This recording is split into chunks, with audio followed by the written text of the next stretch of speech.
Visiem, šeit ir Milāna, un šodien es filmošu savu Ziemassvētku dekbīti. Un kā es reizu paganāju tādus mākļus, taisīt ar Ziemassvētkiem. Tātad es atbildēšu uz 10 jautājumiem saistīt ar Ziemassvētkiem. Pirmais jautājums. Kāda ir tava mīļākā Ziemassvētku krāsa? Sarkana, tāda kā zeltīga un sudraba. Otrais jautājums. Kāds ir tavas iecīmītākais Ziemassvētku ēdiens? Man ir piparkūkas un mandarīna. Trešais jautājums. Tava mīļākā Ziemassvētku smarža? Man patīk Ziemassvētku ēdienas smarža, mandarīna. Ceturtais jautājums. Kāda ir labākā dāvana, kuru esi saņēmusi Ziemassvētkos? Planšetdators. Pirmais jautājums.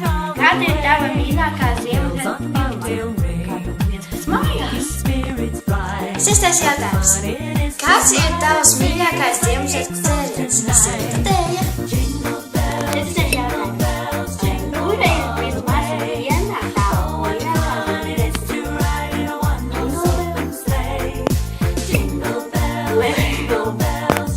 Astotais jautājums. Vai tevi kādreiz ir noticis kāds Ziemassvētku?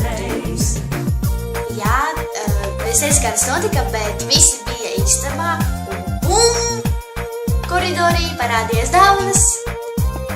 Devītais jautājums. Kurā sētnē par pirmošais tavu? Es biju rodāju pirms dienas. Pēdējais 10. jautājums.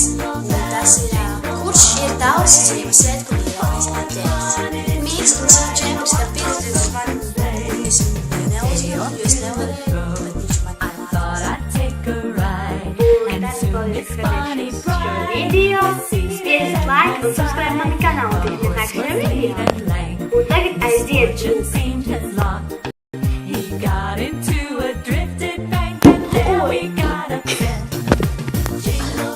Atfilmējam! Tēvs, kura ir tēva? Tā vismaz viena dziesma Ziemassvētkos. Vai? Jingle Bell! Atfilmējam!